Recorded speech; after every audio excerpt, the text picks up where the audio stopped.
How much wood could a pastor chuck if a pastor's last name was Wood? Well, let's go find out.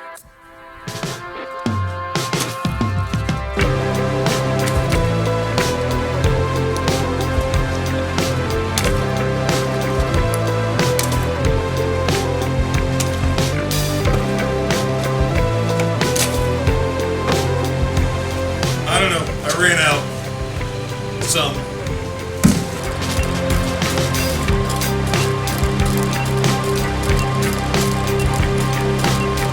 All right, well, thank you for checking out the video. Welcome back to another Because You Asked video. We haven't done one of these in a while, so I'm excited to see what kind of questions we've got here. What did the science... Really? Okay, this is a fun joke. What did the science book say to the math book? Wow, you've got problems. Nice. Okay, how did you feel when you shot a pencil into the wall? If that happened, I think I would have felt very surprised. Okay, it did happen, and I did feel very surprised, and yes. Okay, what does the fox say? I don't know. Got nothing. Is it hard being a president? Well, yes, it is hard to be president, but you know, I do my best. Okay, whoops. When are we having lamb chops? I'll tell you what, almost every morning at about 5:30 when that little lamb comes and starts making noise in my window, I'm thinking pretty soon, so we'll see. What kind of shoes does a frog wear in the summer? Oh boy, another joke. Okay, open-toed shoes. There you go. What is the biggest waves, the scariest moment while surfing? Oh, okay. So I don't get to surf a lot in Arizona anymore, but I did grow up in Massachusetts surfing. I know you don't think of it, but it's a thing. People do it. The biggest waves always came in the winter time. And so I don't know. I think the biggest waves I was ever out in were like double overhead, and I didn't stay out very long. I got pummeled. I couldn't breathe. I was spitting up water. My friends had to pull me out. So that wasn't good, but probably actually the scariest moment, I didn't really have time to be scared on that one. The scariest moment was when there was a big sunfish that I thought was a shark, and I saw the fin and I was like, I'm out of here. So, yep, that was scary. Okay, 7th grade. No, we're not talking about that. Okay, how did your experience with surfing help you pass your pastor career? Well, interesting kind of personal, background question there. I think that you learn a lot from just being out there and being in God's creation, and you just have no control over the waves that you're going to get. Things just come your way, and surfing is all about enjoying and responding to those things. And so I hadn't really ever thought about it until right now, but I think there are quite a few parallels to pastoring. Circumstances come up and you don't get to choose those circumstances, but you do choose how you respond to them. And that's really life for everybody, isn't it? God allows a lot of things to come our way, and sometimes the surf's not quite as good as you would like, or it's a little bigger than you feel like you can handle, but that's what you get and that's what you work with. And so right now, we've been going through a crazy season of what we could say are some really big waves, and yet there's been some really good stuff, and we've been able to even enjoy the way that God has stretched us and been working through the COVID pandemic. Not to say that we are happy about the pandemic, but to say that God is faithful and He sends you unexpected things, but even those things, you can choose how you respond. So we're trying to respond faithfully and godly to that. What are some similarities between being a middle school teacher and a pastor? Well, there's definitely some similarities because I still get to see a bunch of the same middle schoolers, which is awesome. I really do enjoy that. And then the other thing I would say is, adults, we tend to pretend that we've grown up after middle school, but for most of us, it's not really true. And so there's quite a lot of similarities. I think a lot of us continue to have a lot of the same struggles, really. So lots of connection points there. Okay, so the last question that we're going to deal with, the really substantive question that we're going to deal with, that I've had come up on a couple of different conversations, is the question about where do morals come from?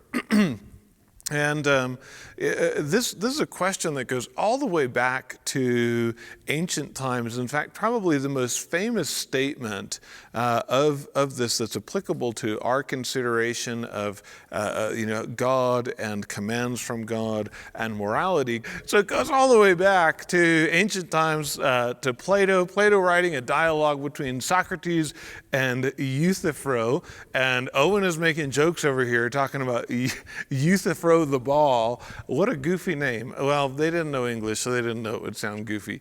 But so Euthyphro and Socrates are having this dialogue, and Socrates is basically getting at the idea of, hey, where do morals come from? How do you know what's good? Is something good because God said it's good, or is something good because God knows about goodness and then he tells us to do good things? And supposedly the dilemma that's created there is that now we have to choose that either morality is arbitrary because God just kind of chooses what he feels like, or morality exists outside of God and we don't need God. Well, that line of reasoning really misunderstands what the scripture teaches. It makes sense in Plato because for Socrates, he's thinking of the very capricious pagan gods of ancient Greece. But for people who understand the Bible and believe the Bible, this is not a problem at all, despite the fact that many atheists bring this up as an argument against Christianity all the time.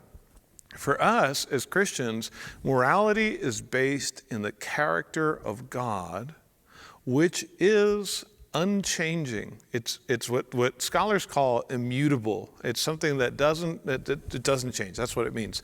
So what we have is actually sort of a third way of looking at this supposed dilemma.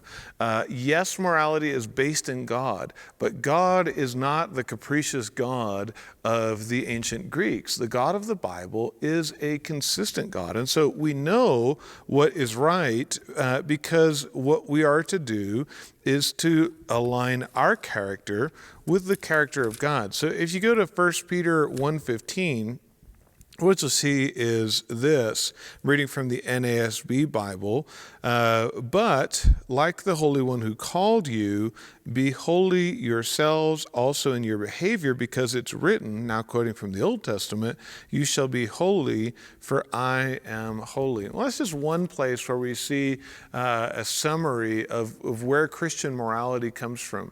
We are supposed to reflect who God is. It's part of the way God designed us. Now, does that mean that everything is just arbitrary and God can just change what's moral on any given moment, on any given day?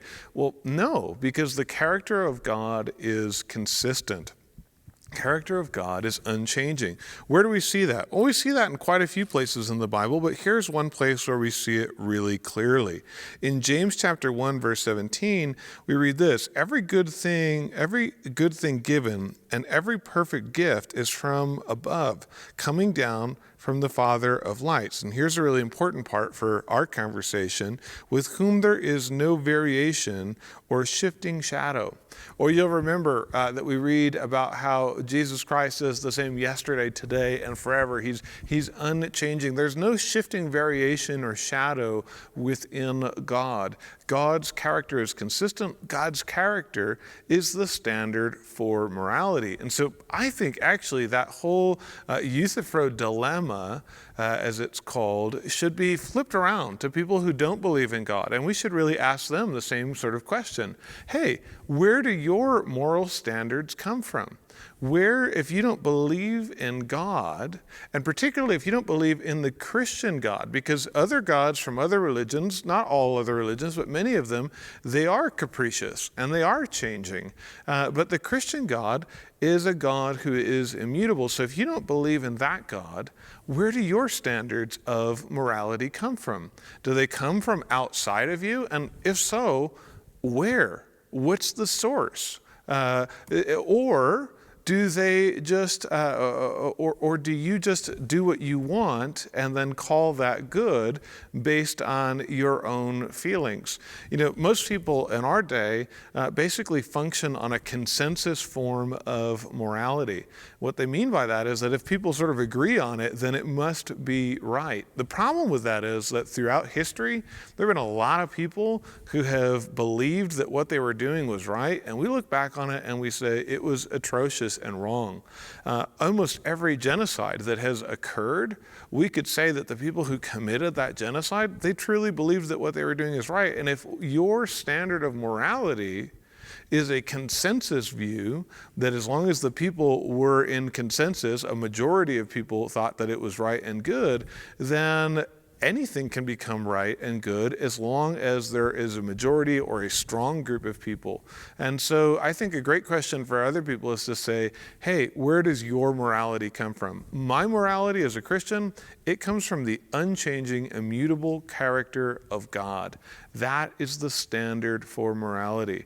I think that you'll find that most people really struggle to give a source for objective morality. Most people today will actually say, wow, there is no such thing as objective morality. But go ahead and steal their wallet, and they'll be pretty quick to tell you that they think that that's a wrong thing for you to do.